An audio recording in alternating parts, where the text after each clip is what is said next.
एक छोटे से गांव में, जहां सदियों पुरानी किंवदंतियां और श्राप अब भी जीवित हैं, रहस्यमयी मौतों का सिलसिला एक युवा पत्रकार को यक्षिणी की खौफनाक दुनिया में खींच लाता है। ये अलौकिक आत्मा अपने साथ हुए अन्याय और गांव के दबे हुए रहस्यों की रक्षा के लिए क्रूर बदले पर उतारू है। यक्षिणी की कहानी उत्तरी भारत के एक सुनसान पहाड़ी गांव पर आधारित है। जब शहर की एक महत्वाकांक्षी पत्रकार प्रिया इस गांव में रहस्यमयी मौतों और भूतिया घटनाओं की जांच के लिए आती है, तो उसे जल्द ही एहसास होता है कि गांव की इस परेशानी का कारण सिर्फ अंधविश्वास नहीं है। गांव वालों का मानना है कि एक यक्षिणी, एक खूबसूरत पर बदले की आग में जलती आत्मा, गांव के मर्दों को मारने के लिए जंगल में रहती है। प्रिया, जो इन सब बातों पर यकीन नहीं करती, जल्दी ही खुद को एक अजीब और डरावनी दुनिया में फंसा पाती है।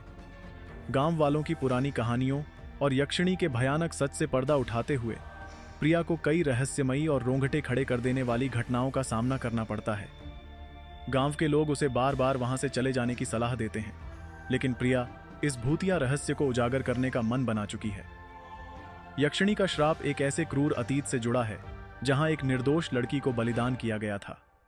शहर की पत्रकार प्रिया शर्मा को एक खौफनाक घटना की रिपोर्टिंग के लिए एक छोटे से पहाड़ी गांव भेजा जाता है।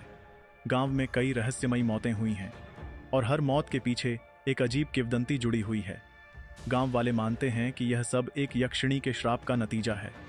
प्रिया, जो विज्ञान और तर्क पर विश्वास करती है, इन अंधविश्वासों को अफवाह मानकर वहां का सच उजागर करना चाहती है।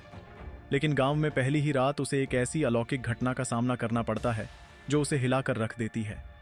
प्रिया जब गांव पहुंचती है तो वहां का माहौल काफी अजीब और तनावपूर्ण होता है। घने जंगल से घिरा यह गांव जैसे सदियों पुरानी कहानियों में उलझा हुआ है। जैसे ही प्रिया गांव में प्रवेश करती है, उसे रास्ते में सन्नाटा और गांव वालों की असामान्य नजरें महसूस होती हैं। गांव के लोग उसे घूरते हैं, जैसे उसे वहां देखना ही नहीं चाहते। प्रिया गांव के छोटे से सराय में अपना सामान रखती है और चारों ओर का जायजा लेने के लिए बाहर निकलती है। वह कुछ गांव वालों से बातचीत करने की कोशिश करती है, लेकिन वे या तो जवाब देने से कतराते हैं या उसे वहां से चले जाने की सलाह देते हैं। रात होते ही गांव में एक अजीब सा सन्नाटा छा जाता है। बाहर हल्की हल्की हवा चलती है और हर चीज पर अजीब सा डरावना माहौल हावी हो जाता है। प्रिया रात में सराय के अपने कमरे में बैठकर नोट्स ले रही होती है। तभी अचानक उसे खिड़की के बाहर से किसी के धीरे धीरे रोने की आवाज सुनाई देती है। वह चौंक जाती है और खिड़की से बाहर झांकती है। खिड़की के बाहर उसे हल्की सफेद साड़ी पहने एक औरत की परछाई दिखाई देती है, जो झाड़ियों में खड़ी है। उसकी आंखें बड़ी और खाली सी लगती हैं और चेहरा धुंधला दिखाई देता है। प्रिया उसकी तरफ देखती है और वह परछाई जैसे धीरे धीरे गायब होने लगती है। उसे अपनी आंखों पर यकीन नहीं होता, लेकिन उसकी दिल की धड़कनें तेज हो जाती हैं। यह उसके लिए अजीब और डरावना अनुभव है। उसी समय सराय के मालिक बूढ़े जगन्नाथ प्रिया के कमरे के दरवाजे पर दस्तक देते हैं। वे उसे चेतावनी देते हैं कि रात के समय बाहर निकलना खतरनाक है। प्रिया को यह सुनकर और भी अजीब लगता है और वह उनसे और जानने की कोशिश करती है, लेकिन जगन्नाथ सिर्फ इतना कहते हैं कि इस गांव में यक्षिणी का साया है और हर बाहरी व्यक्ति को यहां से डर के कारण भगा दिया गया है।